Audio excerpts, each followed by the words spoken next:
events, Conroe Park events, news stories, and information that matters to you with your host, Margie Taylor of Taylorized PR. For more information about being a guest, visit irlonestar.com/Conroe Culture. Did you know that there are over 153 million orphans in the world today? The sad reality is 99% of those kids will likely never be adopted. Core Love is an organization right here in Conroe that takes care of orphan children in Haiti, Honduras, and India.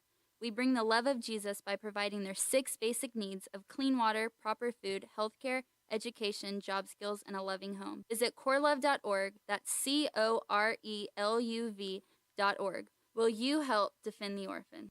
You're listening to Lone Star Community Radio on 104.5 KCZW LP Conroe. And 106.1 KZCC LP Conroe. And worldwide on irlonestar.com.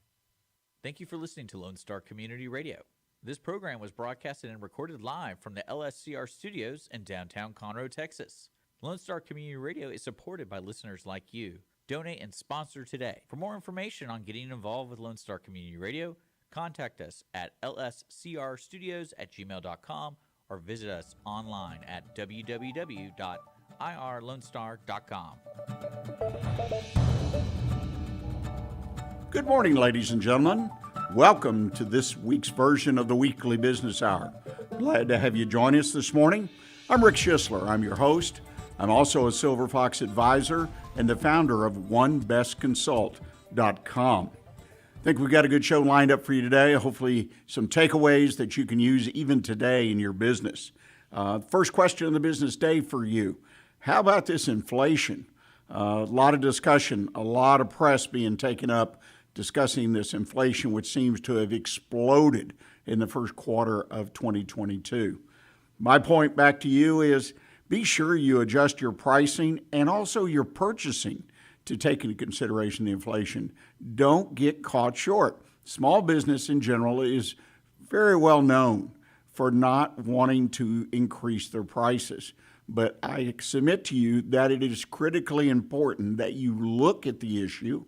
I'm not telling you how much to raise your prices. I'm not saying you have to raise your prices, but you have to look at the issue and also look at the issue regarding your purchases, whether it be office supplies, be product or raw materials, depending on the type of business you're in. Be aware that the cost of those items is going up. The question now, and there's still a lot of debate on it, is how much and for how long. I happen to believe when you have 8.5% inflation reported in 1 month, that it's not going to be a transitory thing, as some have said. It's going to be a long-term issue in a sense that even if it stops at 8.5, it's going to take a while to ratchet down from there. There are just too many balls in the air for inflation not to have an impact on us. And make sure as you adjust things, it's not a one-time event. Make sure you adjust your business plan, your business structure, the business model, whatever you work off of, to take into account what may happen in 3 months, 6 months, or a year, so that you can, if needed, adjust your prices and adjust your purchasing as well. So encouragement, inflation needs to be at the top of the list with issues that you're keeping an eye on a day-to-day or at least week-to-week business. Well, the Weekly Business Hour is where Montgomery County and now businesses throughout the world come to talk about the latest in business news, ideas to improve their business, and be part of conversations that can make a real difference in your business. I want to remind you, if you're listening to the program, that it is available live on Facebook and YouTube. Just go to the Weekly Business Hour page, click, and you can watch as well as listen to us on the program today. And a reminder, if you have a question, if you have a comment about the show, or you just have a business question about your business, please send me an email. Just send those to that's the number 1, bestconsult@gmail.com. bestconsult@gmail.com. Later in the program, we're going to be into the mailbag, and this is going to be a question that was submitted by one of our listeners. I love to get those questions and either respond to you directly or perhaps even bring it on the show and respond to you over the airwaves. Well, today we've got a good friend back with us today, Tom Jordon. He's been part of this program before. I'm going to share a conversation that Tom and I had recently about exiting your business. Tom is an expert, many years of experience in that concept. This is more of a transitory situation when you transition out of your business, whether you sell it or you give it over to a younger generation or perhaps a certain employee or group of employees. The transitioning of the business, the actual exiting of the business that takes place or should take place over at least several years, if not longer. And one of the issues that is quite often forgotten, and I've seen this myself, is delegating. How well and effective you delegate to your employees, to your management team, depending on the size of your business. This can affect the value of your business in a big way. So Tom and I are going to have a conversation. I think you'll really enjoy it. So at this point, sit back, pull out your pad and pen or your computer, listen, take notes as I have a conversation with Mr. Tom Jordon about delegation. Well, ladies and gentlemen, as promised, we're back on the street out visiting with folks. And today we've stopped by to visit with Tom Jordon. Tom is I can't say, Tom, you're a regular on the show, but you've been on several times. You've been kind enough to lend us your expertise and talk about some very important topics, typically related to transitioning or selling your business or giving it over to your family, whatever your deal. You've got a wonderful program, a process, if you will. And I appreciate you making time for us today again. Glad to be here, Rick. Glad to be here. Well, today we're going to talk about, it's an interesting topic. I went through some of the materials that you provided and talking about delegation. You know, at first glance, I'm sitting there, well, delegation, how does that play into, call it, selling my business? But as I dug into the material more and more, the idea that I've got some of these concepts down and processes, and the fact that it really does absolutely build more value in my business, which is important when we sell, that we get the most value we can. It really is an important thing. And I think folks are going to enjoy learning a little bit about this. So I'm going to turn it over to you and kind of talk about the 4 degrees of delegation. Sure. Yeah, you know, it's an interesting concept. As a business owner or a leader of a company, we sort of we sort of assume that we have delegation skills and that we're very good at it. And what we've discovered over the years after working with many owners is that the concept of the quality of the delegation is directly tied to other elements and aspects of the business that, when rolled up, will either enhance the value of your company, whether you're going to exit in the next year or two, or if you don't plan to exit for another 10 or 15, 20 years.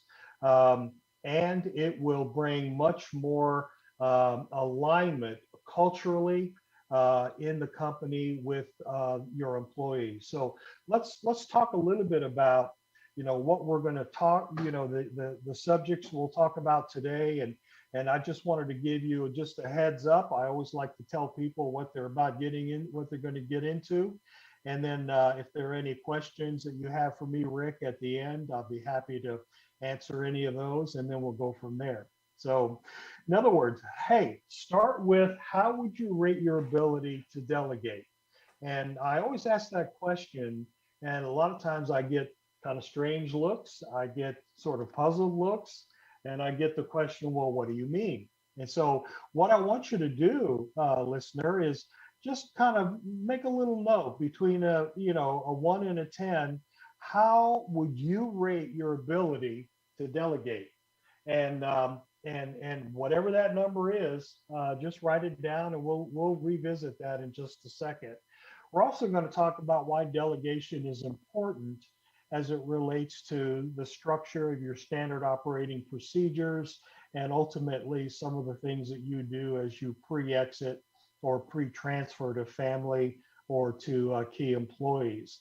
And then the meat of the conversation today will be on the 4 degrees of delegation. And we'll talk more about those in detail in a second. And then let's look at good delegation often requires budget authority. And this is one area that many owners have never really given any thought to. We'll kind of talk about that in a second. And then what happens when someone gets stuck. And I'll, give you a little tip for, delegation and how you can control your time as it relates to delegating things to your employee. So let's go ahead and get started. How would you rate your ability to delegate? I often ask this question when I'm speaking or when I'm giving webinars, and I have to tell you, the answers are all over the map. There is no consistent factor or number that I hear from small business owners. I'll get 2s, I'll get 9s, I'll get 4s, I'll get 6s. And so what I want to share with you here is just a little bit of just kind of the types of delegators that we see out in the marketplace. I've chosen 3 of my favorite. There are others, but I've chosen 3 of my favorite. Let me just kind of give you that description of what they are. The first one is called a hot potato delegator. And a hot potato delegator tires of a project or a task and quickly tosses the activity to an employee to handle. Like a hot potato, you touch a problem briefly and pass it on to someone else quickly without much thought. The problem is the person you're giving the project to may not be clear on what you want them to do, which means the potato often falls back into your lap. I'll tell you, having grown 2 businesses and sold them in my career, I was the hot potato delegator. Kind of sad to say, but it's true. The other type of delegator that we see commonly is that we call a delegation hippie. And that's inspired by the 3 loving spirits of the 1960s. I see this a lot because I work predominantly with baby boomers, and they grew up early in their business career in those in the 60s and 70s, where they believed in communal living, where there were no rules and everybody was treated equally because you didn't want to hurt anybody's feelings. So the delegation hippie asks a subordinate to handle a task, but fails to provide clear lines of authority and control. The employee is left wondering if they need to check in with their boss before deciding on a course of action and are unclear about the budget they've been given to work with. And when I say check in with the boss, I'm not talking about 1 3-minute conversation tomorrow morning. I'm talking about constant interruptions throughout the day that really can be a real time suck on the owner's schedule. The third type is what we call the false delegator. The false delegator is a person who asks an employee to help with a project. The employee is left with the impression they're being given broad decision-making authority to complete the project. Now, while the manager actually wants to be kept abreast of the possible solutions, her employee is considering and wants to retain the final decision-making authority. This is poison. I'll tell you, this is where you don't want to put your employees in a position of having responsibility, but having no authority. So this is an area that many owners really struggle with. And I just wanted to kind of give you a taste and a flair for the kinds of delegation personalities that we see out there in the marketplace.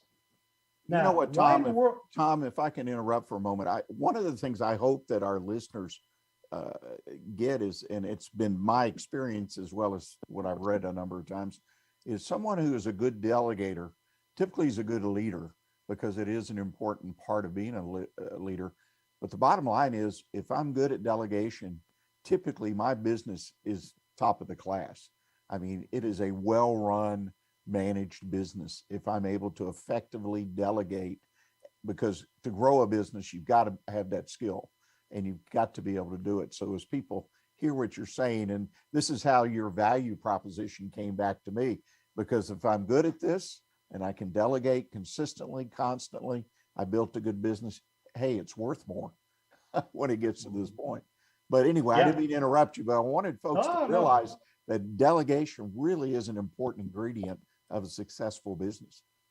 It sure is. And I'll tell you, there's a direct correlation between the quality and the positive results of delegation and the transferable value measurement of a business. Direct correlation.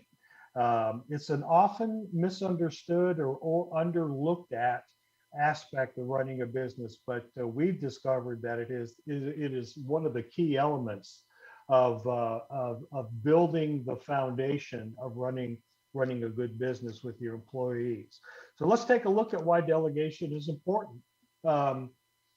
Before we get into how we delegate, let's start with a quick summary of why delegation is a critical skill for any business owner. Being able to delegate well means your company can thrive without you personally overseeing the details. Keep that in mind, because we're going to talk more about that in a second.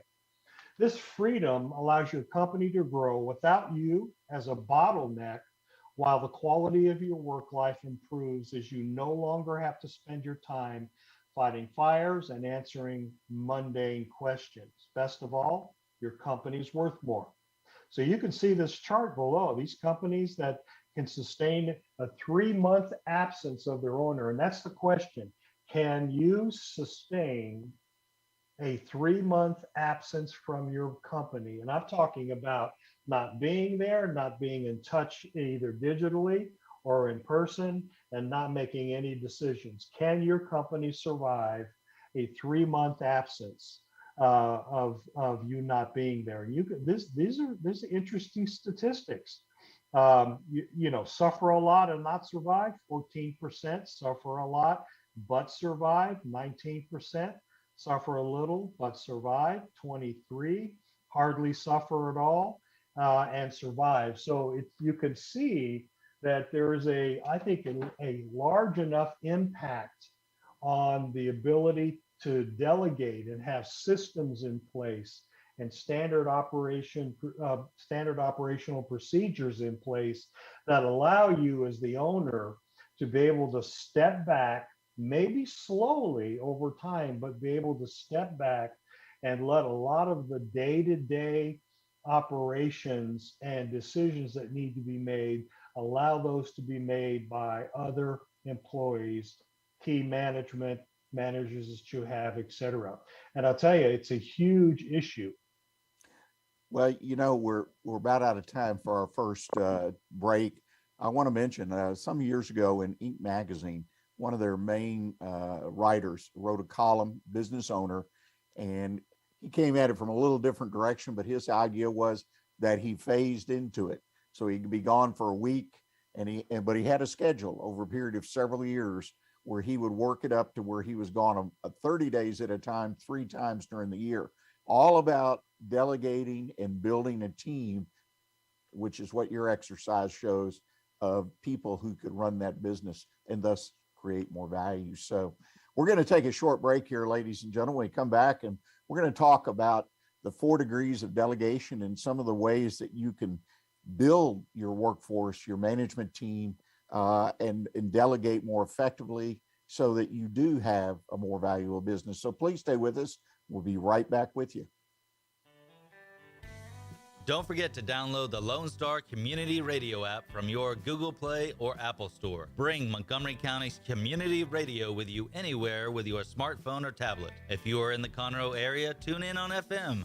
That's Conroe's FM 104.5, 106.1. If you are on the computer, bookmark irlonestar.com as your internet radio station. A Lone Star Community Radio, broadcasting 24/7 from the heart of downtown Conroe, Texas.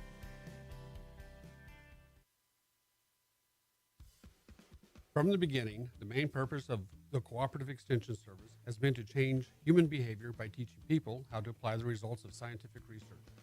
By utilizing a holistic, multi-level approach, Extension family and community health programs encourage health and well-being for everyone.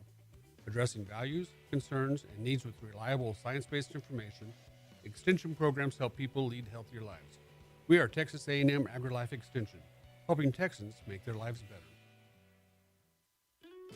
Hey y'all, it's DJ Mike from Dan Simon, Texas. Join me Monday through Friday at 8 a.m. as I count down the top 10 Texas Red Dirt songs that are packing the dance floor. I'll be featuring local artists and the story behind the hits, shows in the area, as well as new songs that make you want to dance. It's Dance Time in Texas with DJ Mike on Lone Star Community Radio, 104.5 KCZW and 106.1 KZCC, Conroe, Texas, or online, irlonestar.com. Welcome back, ladies and gentlemen. You're listening to the Weekly Business Hour. I'm Rick Schissler. I'm your host. And today we have Tom Jordon's back with us, and we're talking about delegation as a component, really, of building a solid business and building value in your business. So when it's time to exit or transition, your business is worth more. So, Tom, we're down to 4 degrees of delegation, kind of a roadmap, if you will, of how to build delegation in your business, because it's a must-have if you're going to build a successful business. So why don't you walk us through that as our next step in this journey? Yeah, this is really the meat of the message today, and that's how to get your company to run without you. And it's really, we take a look at these degrees of delegation, and you know, why do so many business owners fail to delegate tasks effectively? And I think the problem comes down to thinking of delegation in a black and white fashion. Instead of thinking of delegation as binary, think of delegation as having 4 degrees, where each degree offers your employee more decision-making autonomy and authority. In other words, kind of easing out that authority over time or over a project. So let's take a look at the first one. The first degree of delegation we call follow my lead. And essentially it's pretty straightforward. It's where you trust an employee to follow your instructions. You create a standard operating procedure and ask that they follow the steps you outline in your instructions. And by the way, at the end of our presentation, I'll provide a link that you can access on an ebook I've written on standard operating procedures that I think can really help you out as you address this important area. With first degree delegation, your employee must follow your process. They are not being given any decision-making authority, and you're not accommodating many variables. It's pretty straightforward. The kind of delegation is suitable for common tasks where you're clear on what you want done and how you want someone to do it. I have many owners who will actually videotape a direction of a common task, a standard operating procedure, and they will have new employees watching those videos on their own time, not company time. So think about that. If you have a company of 20, 30, 40, 50 employees, and you're regularly bringing in 2, 3, 4 new people every quarter, maybe even every month, if you're in a fast track growth, think of the man hours that are allocated, not only from you as the owner, but from your staff in onboarding a new employee. It's huge.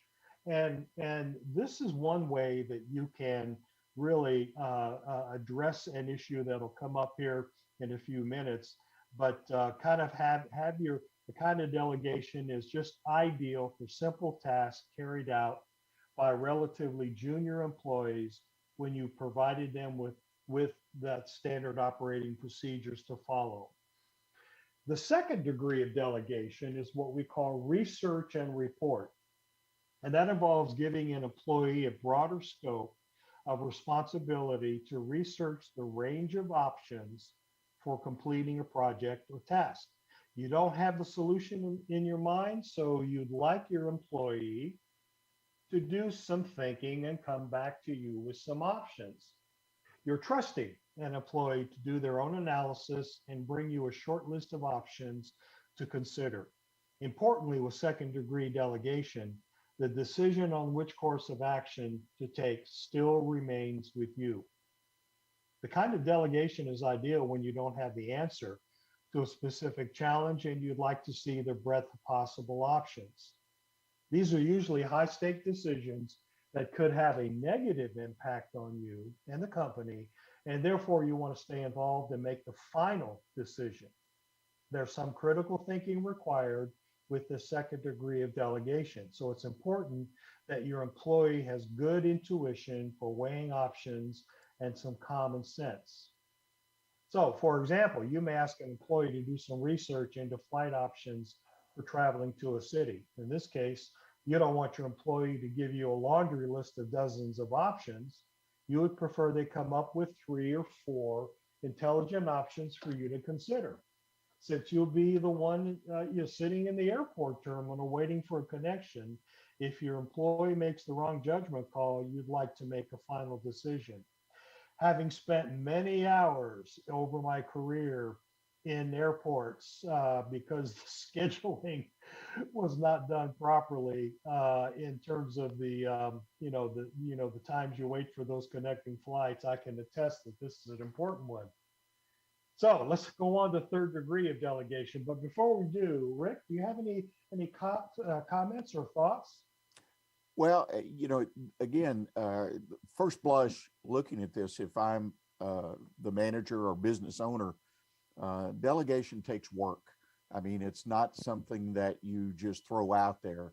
I also think you obviously have to evaluate the individual you're working with and using this. But to me, this is a great, your particular document and process is a great training route to follow, a map, if you will, in doing this to develop people. And that's the thing I find people, small business owners, as they build, the first employee, the 5th, the 10th, as they grow, development of the employees, they don't really spend as much time as they should. They don't see the value. They rely on the individual to develop themselves. They may offer some educational courses and things, but this is developing people. And this allows your company to be successful and expand successfully, which is a challenge to do. There's no doubt about it. So, no question. And I'll tell you, having had, oh gosh, over my career, 200-300 employees in my businesses, I can tell you that it comes down, and this is my opinion, it comes down to 2 issues with employees. Either you have a character issue or you have a training issue. And I want to make sure that if I have someone that is not doing well, I want to eliminate the training issue. In other words, will training change the result of that employee, for the better? And I really want to go there first before I terminate someone, because usually it's a character issue. And we'll go into that some other time, but let's go back to the third degree real quick. Do it and report. The third degree of delegation involves extending decision-making authority to an employee. You trust your employee to make a decision, but you'd also like to be kept in the loop to coach your employee if you start to question their decision-making. This kind of delegation makes sense when you have provided your employees already with standard operating procedures, and you trust your employees to think like an owner. I want to repeat that. You trust your employees to think like an owner. It also helps if the stakes of a bad decision are relatively low. So that's an interesting idea. Let's go to the fourth degree real quick, called do it. The fourth degree of delegation takes a page out of old Nike advertising campaign, which implores their customers to just do it. This level of delegation is used when you trust an employee to completely remove something from your plate. As we all like, as an owner, we like that. It is best used when you provided an employee with SOP procedures for completing a task and the impacts of a bad decision are relatively manageable. It can also be appropriate to use the fourth degree of delegation if a task is something you know little about and would be better handled by someone who is more knowledgeable or wants to be more knowledgeable. Let's imagine you need to hire a carpet cleaning company. You know nothing about carpet cleaning, and the downside of picking the wrong cleaner is manageable. Therefore, you may choose to assign the task to a subordinate using the fourth degree of delegation. As you can see from the 4 degrees, each type of delegation is different and extends more or less authority to your subordinates depending on the degree. So let's go on to what this idea of budget authority is. And this is one area where I find owners either have never thought about or they're very reluctant to think about. And I think it's a short-term view of the nature of training and maturing your delegation abilities. But here we have, in addition to the degree of delegation, you'll also want to consider whether a time or monetary budget is required, as it almost always will. For example, at the Ritz-Carlton hotel chain, each employee, regardless of their level, is given a $2,000 budget to fix a guest's problem. Ritz-Carlton is using the fourth degree of delegation, which is do it, and empowering staff at all levels to make a guest problem go away, providing it could be done for less than $2,000. Each employee at Ritz-Carlton knows they have the decision-making authority to act up to a specific spending threshold. For example, if a bellhop damages a piece of luggage, they know they can and are expected to replace the piece of luggage provided they can do so for less than $2,000. Now, that sounds like a lot of money, right? But think about this for a second. The average customer with Ritz-Carlton over their lifetime spends more than $250,000 with the chain. Think about that for a second. And that's kind of how I want you to look at your proportions. You know, I'm not saying it's 2,000. I'm saying it's got to be a number that you're comfortable with in your business and in your line of work and in your scope of work that would allow an employee the autonomy and the ability to make problems go away before they come to you. Well, you know, the even the buzz, and I've seen this, it's rare.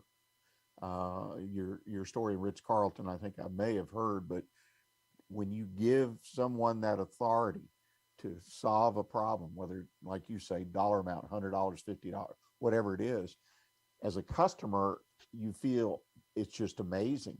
You're mad because something's not right typically. And when they can solve it right then and there, and you say, wow, and that wow absolutely is going to bring more customers into that business because I'm going to talk about that. There you go. Tell people because it's amazing. And Feels amazing. well, the reason you're going to tell people that is because it's such a rare event. Yep. And that's one thing that I think when you have a good experience with a company, we tend to want to talk about it and tell people. And this is the kind of stuff that will create that buzz for your company. So what happens when someone gets stuck? Because they do, and they will. So let's look at this idea of yesable questions. So if you pick the appropriate degree of delegation, create a standard operating procedure, and outline a time or financial budget for your employees, many of your projects and tasks can be successfully delegated. Despite your rigor in assigning a task, employees may still get stuck and need clear guidance from you on what to do when they hit a roadblock. This is where the yesable question comes in handy. Tell your employees that when they have a problem, they need to resist the urge to deposit their problem into your lap. Instead, they must research 2 or 3 possible solutions to their problem and present their recommendations in a question you can simply respond to with a yes or no. Now, let me tell you about this. I'm working with an owner now, and we just finished going through this process. And he carved out over the last 90 days, he was able to carve out an average of 8.5 hours a week of the constant interruptions and knocking on the door throughout the day of questions and issues with his employees. Now, think about that for a second. He worked about 45, 50 hours a week. He carved out 8.5 hours by adopting the yesable question. And simply what he did was he created a standard operating procedure for his employees that were required to go out and research their problem, come up with some suggestions on how to solve it on their own, and then come to the owner for a quick yes or no. Now, think about that for a second. All of that adds up. 8.5 hours is a day of a week, is 4 days a month. I mean, think about that. You can reclaim as an owner, you can reclaim a day a week to do something else that you've wanted to do but haven't had time to, or basically maybe add more balance into your life as an owner. So, these are the kind of things that cumulatively make a lot of sense. So I wanted to make sure that you understood this yesable question concept. It sounds kind of hokey a little bit, but let me tell you something. It's real, and it creates tremendous results for owners. So let's take a look at the summary. But before we do, Rick, any comments, any questions before we wrap this up? No, I think you've given an excellent approach to offer an excellent approach and a process. And I hope people will go back when they have access to this material and just kind of go through it. And it's a step-by-step process. And I think it's very much one that everyone should consider. I suspect there's some doing bits and pieces of it, but I think to get all the way through, and again, I've been repetitive about it, but it builds value in your business. Not only a day-to-day value, but a long-term value. So I think that's cool. Well, Tom, we've got about a minute left. So if you want to wrap this up with a summary, I think it's been a wonderful discussion.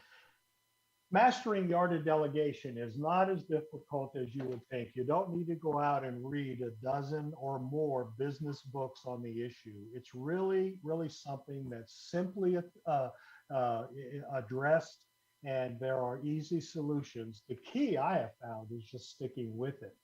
So I hope this has been of help to all of you out there listening, and you will have some links available to you to get more information on this. I've written a couple of white papers on standard operating procedures, and also how you can begin to measure how much of time you spend in these delegation issues, and how to maybe readjust how you spend your time. And those will be coming up in the next slide. So I really appreciate it, Rick.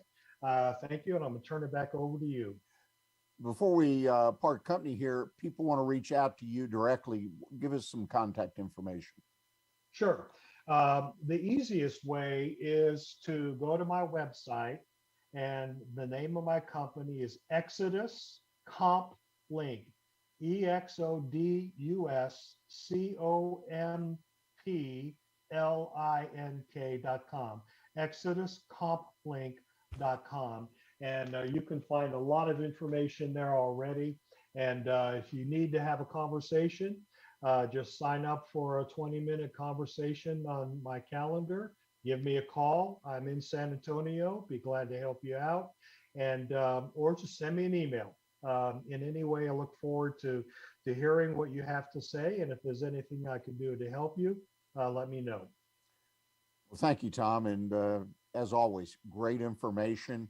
And hopefully some of the folks that listen to this piece reach out, because again, I think it can add real value to their business if on a daily basis, if not long term. So again, thank you for joining us today. You're welcome. I enjoyed being here.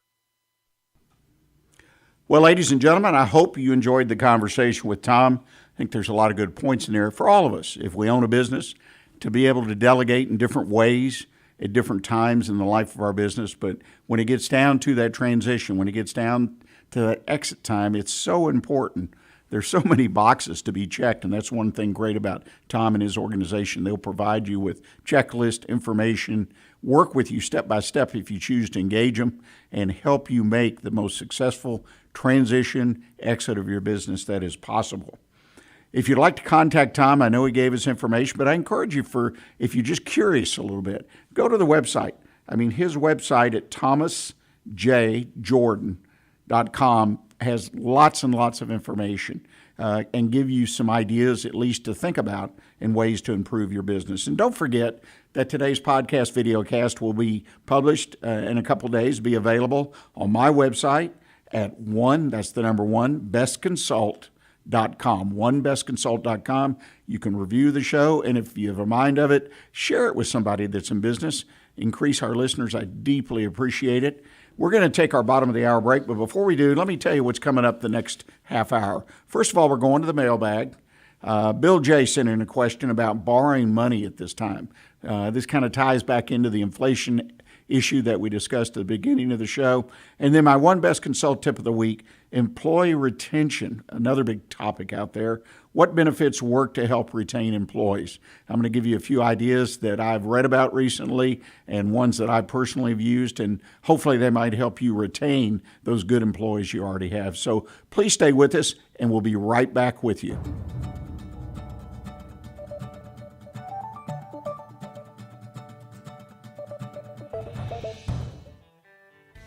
A Lone Star Community Radio is looking for those who are interested in hosting their own talk show, with monthly and weekly slots available on Conroe's FM 104.5, 106.1, and on irlonestar.com. Start your own podcast, create your first YouTube channel, and be on TV. Contact Lone Star Community Radio online at irlonestar.com or call the station message line at 936-647-3776 to take your first step into the radio world. Hey, tune in to the Bridge Podcast TX Tuesdays at 11 a.m., where we are connecting commerce with community, interviewing business owners and leaders in the community, allowing the audience to peek behind the curtain of what inspires, motivates, drives these individuals to have meaningful, positive impact in this community. For more information about the show, log into irlonestar.com/TBPTX.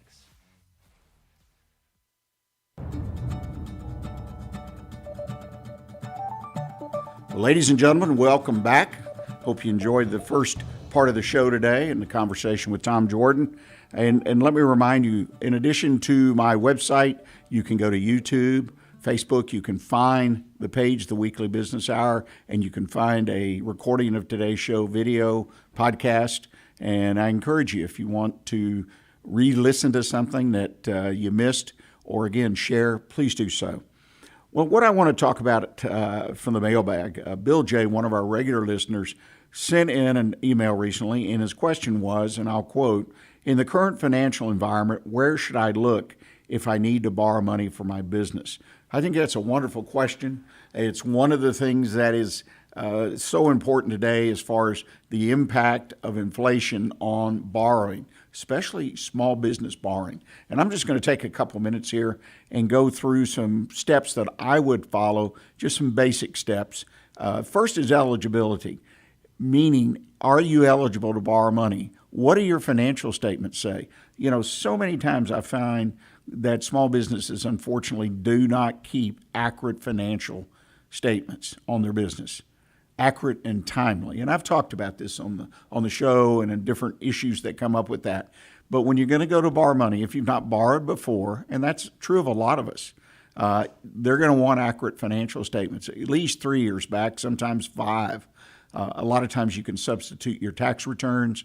But this is one of the good reasons to keep accurate financial statements and make sure they're timely, that you don't wait a full year before you get a financial statement. But that is an issue for another day and one that we have previously discussed. But make sure you're eligible. And there are other things. You know, you put up collateral for a loan, the bank, that's important. But that's their real downside protection. What they really want to be sure of is that you can pay the loan back, that you have the cash flow, the steady cash flow that will make that loan payment on time each time it's due.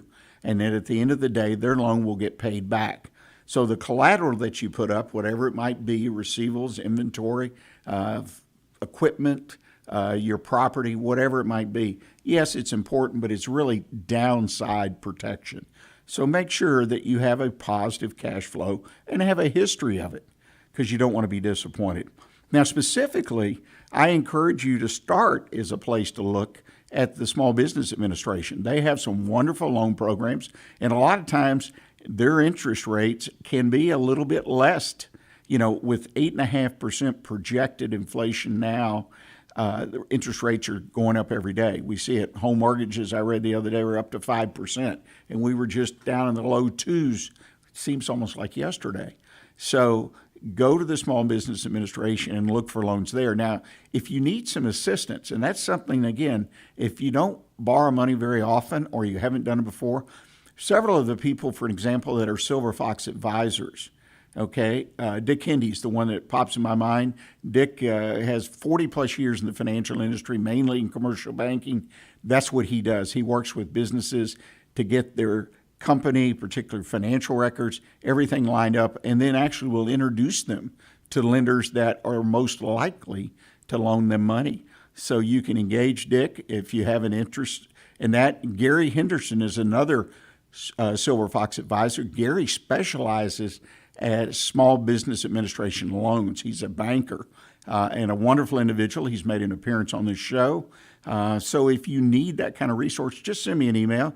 Drop it in the mail to us here at onebestconsult@gmail.com. That's onebestconsult@gmail.com. I'll introduce you to these people who can help you.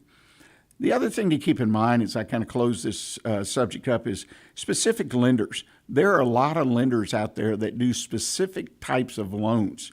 It's one reason it's perhaps a good idea to engage Dick, because Dick knows what lenders, what banks are looking for what kind of loans. But in particular, for an example, say you want to factor your invoices. There are factoring companies. I know some people in that industry. They do a good job where you actually sell your invoices, so you have the cash flow up front. There are other types, inventory lending, equipment financing. So there's specific lenders. Sometimes they are the best source or the best resource for you to check out, because if you're needing equipment, to be able to finance it through an equipment vendor. Always the question of interest rates, the term and whatnot. So you got to look into that, and it may be better or it may be worse than you can get at a bank, say, or some other type of typical lender. But make sure that you check off against what kind of loan that you're looking for and what you plan to do with the money. Great place to look. No doubt about it, Bill, that in your email, very timely, this inflation situation, as we talked about in the first part of the show, it has an impact throughout your business in many different areas. Be sure you're aware of it. Make sure you think through it, adjust your plan, your business model. It's not something you have to knee-jerk. Don't have to change everything overnight, but it will have an impact, not only today, but I believe for several years at least to come. So adjust to it. Yes, you can borrow money, and there are many resources out there that can help you. Now, the last thing I want to talk about today is my One Best Consult tip of the week, and it's entitled Employee Retention. Employee retention is a big issue right now, particularly you think, well, big companies, people are leaving. Read a statistic a month or so ago, 4.5 million people in 2021 left their jobs. Basically, some of them quit working. I know people that own businesses that just closed them down, not necessarily because they were broke, but they were just tired. And one thing after another, COVID for 2 years, restrictions, actually being closed for a period of time, they just decided to walk away. Other employees just looking for a whole new, fresh start, thinking leave the past behind.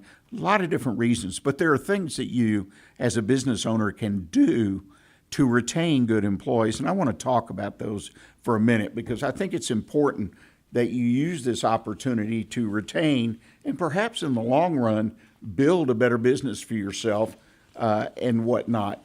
The area of benefits specifically, which was the second part of my title, what benefits seem to be important today? That list is always out there. It's always available in different resources. made up typically of a lot of different surveys that are done, employee surveys. But I think there's been some significant changes based on the surveys of employees of what they're really looking for. First and foremost, and I think a lot of this was not necessarily initiated, but absolutely reinforced by COVID, and that is flexible time. Flexible time means a lot of different things to a lot of different people. Most recently, there's some press out there about 4-day work weeks. Some companies have used 4-day work weeks, 10 hours a day, 4 weeks. I see in California, they're even proposing 4 days, 32 hours, which is a major, major impact if you're an employer there in California, if in fact they enact that legislation. But flexible time, depending on a workforce. For an example, during COVID, you may have allowed some or all your people to work remotely. They got used to it. They saw some advantages, and it became part of their life and their family's life, and they like it. And they want to hold on to some of that. So maybe it's 3 days in, 2 days out, or 4 days in, 1 day out, working at home. Again, a lot of companies, especially larger companies, have used these models in the past, way prior to COVID. But now that COVID came in, the number of companies that have used it has skyrocketed. So people in general, employees in general, are looking for flexible time. Another thing that I think COVID has really, really reinforced, and that's mental health benefits. Mental health benefits for your employees, their families. COVID was tough on mental health, and a lot of people have seen the negative results of things that come from locking people up or locking down businesses, and the concern for food, family, shelter, all these things. And people are looking for mental health services, which come in many shapes. You can give them a membership on a website. There's virtual mental health out there. You can set up with a local doctor to work with them, or it can be made part of your overall health insurance plan. So it's not surprising that that's there. And the third one I want to touch on is healthcare.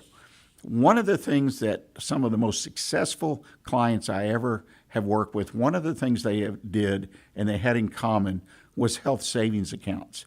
And these are accounts, you get a tax benefit on your federal income tax, is that you set up an account, you put so much money into it as an employer, each employee has one. This is to cover deductibles and things not covered by the health insurance plan that either your company is offering or is being offered by someone else as a third party directly to your employee.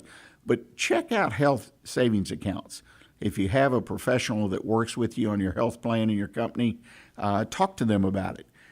Yes, you may put $1,000 a year. You may put $2,000. There are limits, but they're also portable. So if the employee does leave, they can take it with them. I guarantee you, I've seen the impact that this benefit has on people. It is truly one that offers security to people, and I think one that's a real home run. Well, ladies and gentlemen, that brings our show to conclusion this week. I appreciate so much you joining us, and I hope you'll come back next week at 11 o'clock right here on the Weekly Business Hour. And until next week, as I always do, every day, I encourage you, stay engaged and keep your focus on what counts in your business. Thank you for joining us, and we look forward to talking with you next week.